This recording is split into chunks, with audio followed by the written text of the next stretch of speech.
Yeah, wow. Wow, great that you have all come back in here. It is rather late, and I can almost say good evening. We're going to switch the light off once we leave because this is the last presentation. But don't worry, I'm not going to give you more statistics on trends. I'm not going to show you or tell you about them. I don't want to. I rather want to need your brain.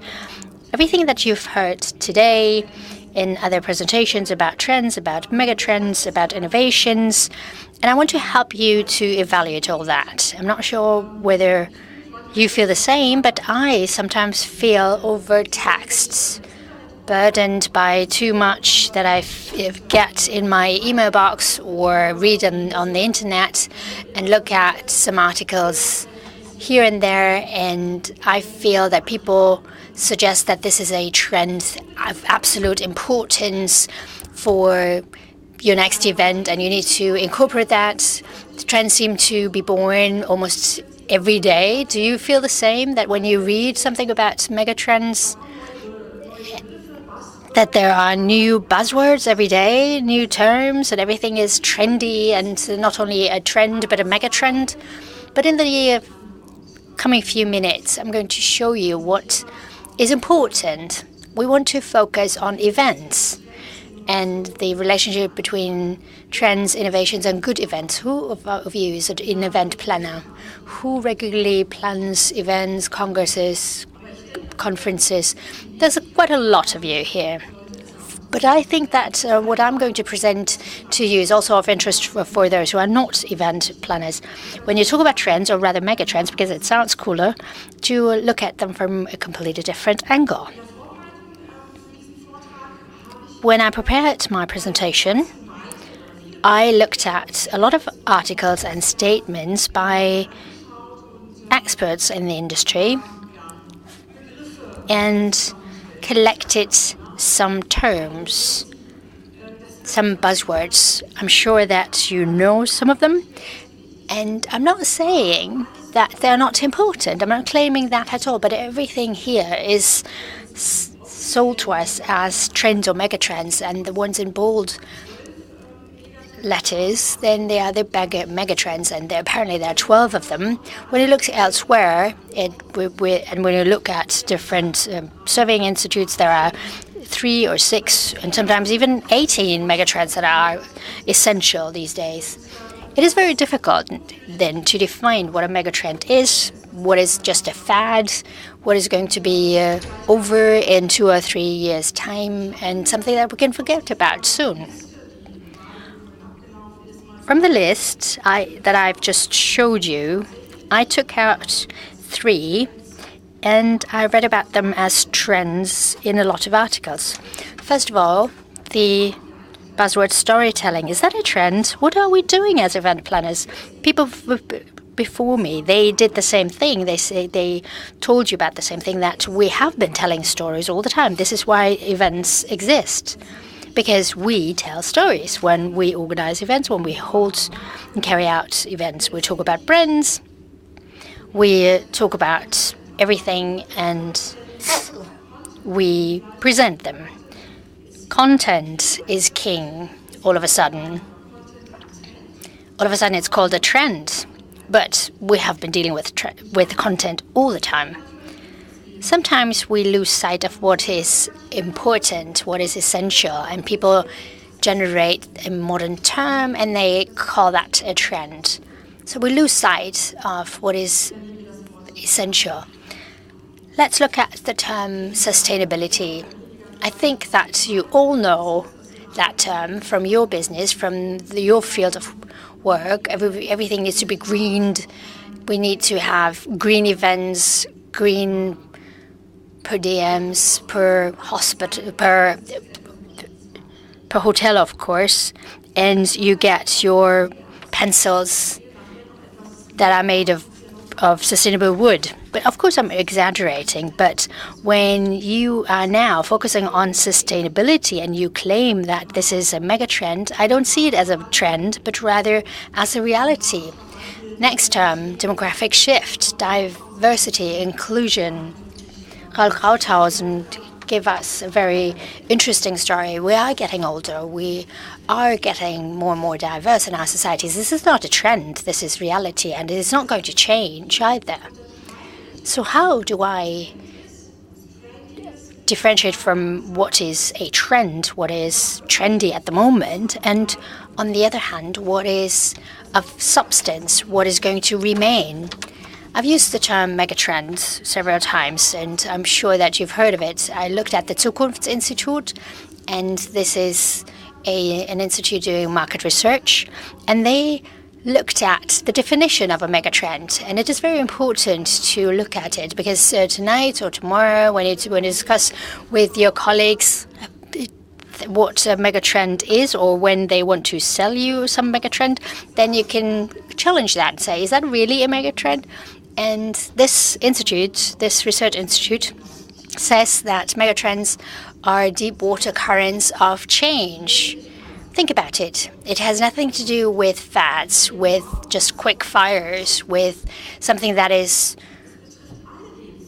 brought in out of the blue, but rather it is a criterion, an important criterion for megatrends to be really true to its name when it has an influence on our entire life, not on events only or on other fields and sectors and industries, but rather a deep water current that has been in the making for a while, and something that you can't predict because it's there. It shows itself over time. When I remember, the megatrend has a half-time of 50 years. This is also what the Marketing Research Institute said. This is nothing that somebody can claim is a megatrend, and at the end of the end of 2018, you can say, oh, these are the megatrends for the event industry, and that's it. Nobody can say that. This is nothing that would apply only to events, but a megatrend is something that applies to your entire life. In my title, I promise that together with you, if you so wish, I'd like to find out how we take our decisions. We don't want to be lazy and be against innovations.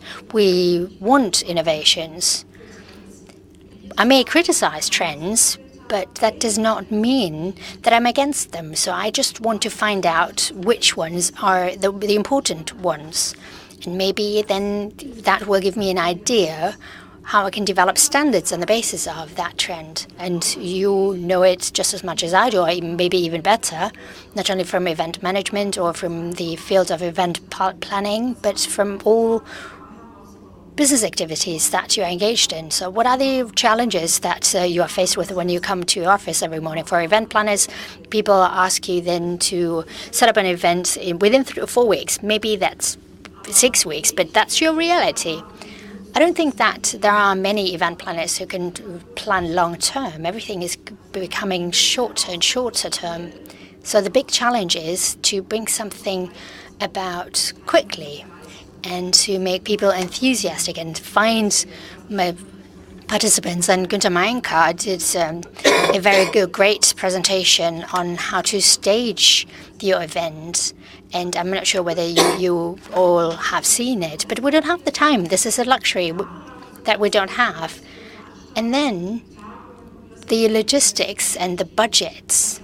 It's usually the case that you have less and less money for satisfying higher requirements. We know when we look at our competitors, when they organize wonderful events and you want to do the same, but then you look at your budget and you don't have any money for that. I'm sure that this is a problem that you all know. Human resources. This is also something that we have been dealing with for a while. A lot of agencies had to work with fewer members of staff. I worked for an in-house agency of a major bank for 12 years. And then all of a sudden, we were only half the staff, but it's not half the number of events that we needed to organize. Because events are popular in all the industries, in all the sectors. We need to do more with fewer means and with fewer people. Online communication, digitization, or whatever you want to call it, is another major challenge for the event industry. Have you already arrived at a digitized system? We heard a lot about online portals today and saw a lot about them, but what I mean is even more that you as an event manager have to do, an event planner, you are a community manager as well.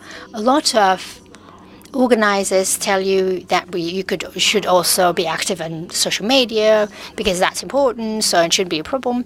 And this is what we try anyway. And then increasing efficiency or increasing your productivity. You all know what I'm talking about. It's not bad, nothing bad. I'm not saying that it is to measure whether what I'm doing makes sense. Maybe that wasn't done in the past to an extent necessary, but I need to find out what I want to measure in the first place. I need to prepare. I need to set my goals and set my objectives. Only when I have some definition at the outset, then I can measure the result. This, of course, costs time.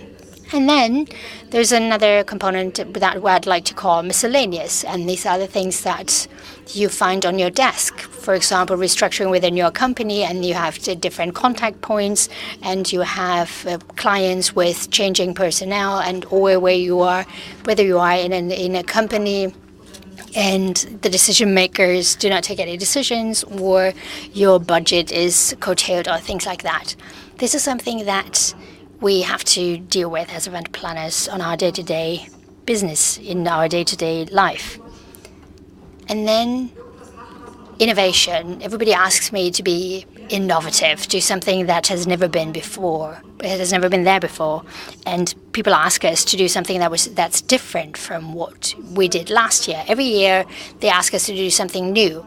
Maybe you know that from your work that a lot of people just hastily try and find something new. What did I do last year? What I did the year before? So what is new out there? What can I incorporate into my new event? But what is essential gets lost, and we get lost in all the chaos that we create ourselves. We'd like to help you to find out what trend fits your projects and how you can find out what is important. This is what I promised in my title. How can I find out what my event will be all about and what trend is important? So I'm talking here about focus. I need to stay focused on what is important with my event. Very often people do not take that into consideration as much as it's necessary because there's so much else to do. When I stay focused, a lot of decisions become easier because they become naturally. How can I stay focused? With events, it is all about brands and it is about messages. Every company has some kind of a brand and every company has messages. And I'm going to get back to that later on. It is all about target groups and the needs and requirements that you need to fulfill. It is about brand, but your own brand or the brand of my client, if I work for an agency, that is. And it is about your target groups. If I can focus on those, then I'll have an added value in my events, and then my decisions will be easier to take. When I talk about brands, then I'm talking about my company. When you are an organizer, you need some kind of brand, some core brand. Who of you working for a company, for an travel organizer, would know what your brand is? Who could say that immediately? What does your company stand for? Maybe the question was too complex. Sorry. The brand, the unique selling point of your company is very important. What does your company stand for? What problem does your company solve? Maybe this is a product that the world has always needed, or a service such as mine that my clients have always wanted to have. Your brand, your USP needs to be clear. If it's not, then it'll be very difficult for you to communicate, no matter what channel you're using. I had a client from the insurance sector, And I explained to this client in a seminar what they can do with exhibitions and additional events for their customers. But the problem was that they were restructuring their brand at that time, and it was very difficult for the people there because half of the seminar they spent on discussing their brand themselves. If they don't know what brand you have or what brand your client has, then what can you do? Because you want to convey messages, and that message includes a brand.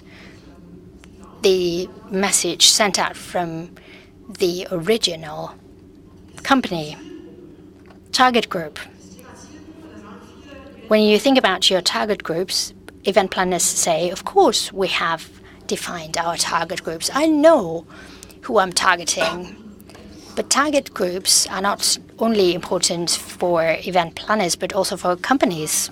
Who do I make my product for? Who do I offer my services to? So maybe I'm a manufacturer of smartphones, and I have my Apple as my logo, and then I target everybody with a phone.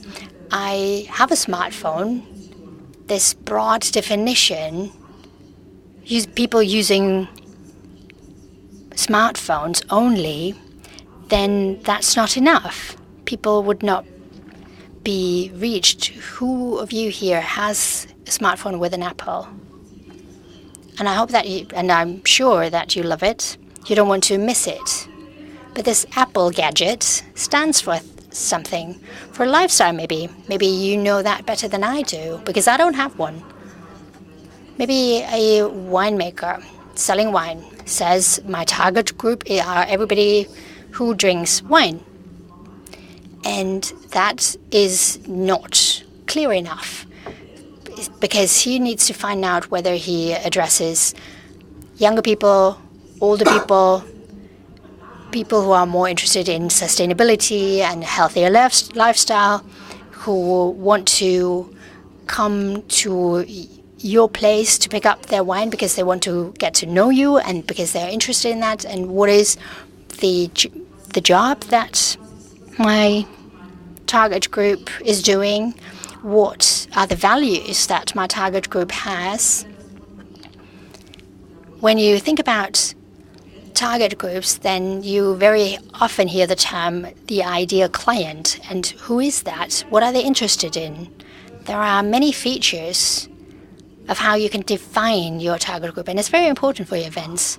Of course, these socio-geographical features are important. How old are they?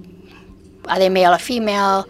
Where are they from? What are their interests is also important, however, because this then will help you decide how you can reach out to your target group. Getting back to the topic of innovation. Welche Innovationen sind? There's also the question, of course, of which kind of innovation makes sense. Because just because I'm good at something, it doesn't mean that my target group has to find it great as well. Perhaps I'm a real expert on social media, and it may well be that another target group won't quite be able to keep up with me. So if you're really well aware of your target group and of your brand, then you can really decide very well what kind of innovations you want to integrate. Everyone's talking about virtual reality, but the question is, where does that really fit into the picture? Does it always fit in? Does it fit in sometimes? So the question is whether it fits in with one of your messages, but it also is the question of whether it fits with your target group. And if you look precisely at your target group and you haven't made so much progress on that front, for example, imagine there was a client from the insurance sector and they wanted to get a younger profile amongst their customers. However, they weren't present at all in the social media. So how can you reach out to your target group if you want to have young people? Maybe they're starting their apprenticeship or an internship, or they're studying, or they've finished their studies. So the question is, where does your target group get together? And in that case, it's the target group which determines what you do.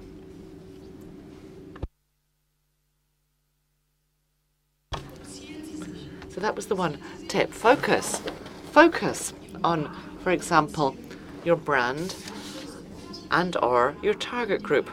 And then it'll be fairly clear which direction you need to be moving in. We're not necessarily supposed to educate people. As event planners, we're trying to convey a brand message. But if they think that something is great, we can slowly but surely introduce it. That goes for technology as well. But I always have to keep my target group in mind and think about what kind of event format really works for them. I was looking for the opposite of the term trend, not something that just comes and goes. I thought of what stays with us, what remains. Reality. There are some realms which for me have to do with reality. It's not to do with trends at all. They're there. They're existing reality. And I developed several areas where I think that reality is the issue. And if you don't go along with that, then you'll have trouble sooner or later. Sustainability. We were touching on that briefly at the beginning. Sustainability, if you ask me, is no longer a trend. Initially it was. Everyone wanted to be green. Although sustainability is more than just being green. There's three realms to sustainability. There's the ecological, the social, and the economic. And why are we focusing more and more on sustainability? Sustainability, quite rightly, is a megatrend because our environment has changed, because we need to protect resources and deal prudently with them. That's not going to change. We'll have to find alternative resources, but that means we also need to manage the resources that we have well. Think of an image with the currents of the ocean, with jellyfish. And this is a trend which you find everywhere in the world. Sustainability is important and it's not a trend, it's reality. So if something for me is reality, what does that mean for me as an event planner? It means I have to accept it. That is state of the art. My events must be sustainable. And afterwards, we can certainly debate this point. There are many in the sector who say, well, sustainability, we'll see about that. Let's let the others do that. It's a lot of trouble. I think it's well worthwhile. And that's a reality we have to look at squarely in the face. Then there's the question of demographic change as well. Well, Krauthausen talked about that as well. He talked about how different we all are. Diversity is enormously important. We're all growing older all the time as well. Population is growing older and constantly more diverse, and it's not going to suddenly be on the agenda in 20 years. I don't know if any of you have looked at the age pyramid. Our societies are getting older. There are fewer and fewer young people. The reasons for that is another matter, but demographic change is a reality, and it means that people's needs and requirements change. Participants' requirements change. Think of what Raoul Krauthausen was talking about. If somebody has restricted mobility because they have a disability, because they're older, because they've got a push chair with them, because they've got a suitcase on wheels, as I did this morning, they have different needs. They have different issues when they're trying to get access to your venue, so you need to be aware of needs and of target groups. And this brings us back once again to target groups, which is enormously important. Demographic change for me, therefore, is a reality. We have to develop standards which apply, and they must apply to all events. Connectivity. I pinched the term from Future Institute, the Zukunftsinstitut. Being networked, being connected. Yes, we think differently, we work differently. I noted my Twitter account here as well, so you can tweet if the fancy takes you. We communicate differently, we're connected differently. And we're not going to go back to the world as it was before. And that's also a reality that we have to take into account one way or another. It's important here to consider if your target group is ahead of you, is lagging behind, is exactly where you are. Think of what I said about the insurance group that wants to have younger clients amongst its profile. Their clients were actually ahead of the company when it came to social media. Then there's a question of security and safety. The Future Institute also identified this as an issue for the future. I don't think it's a trend. I don't think that one day the question of security won't be on the agenda. The times have changed, and they're continuing to change. And over the last year, 2 years, we've talked much more about security than was ever the case in the past. So you really need to look at the topic of security right from the outset, develop standards. You don't need to always think of the worst case scenario, but you have to incorporate crisis management into your events and into your event planning. So that means security will remain a topic. And that's also true of the other 3 topics, of course. Now, what about the event trends? Should we just forget about them or incorporate them? Well, of course we need to incorporate trends and innovations in the events world. But you shouldn't just blindly take everything on board. You need to bear the essential aspects in mind in your event and focus, because then it's fairly straightforward what fits well with you as a brand, what goes well with your target group as well, because only if you know that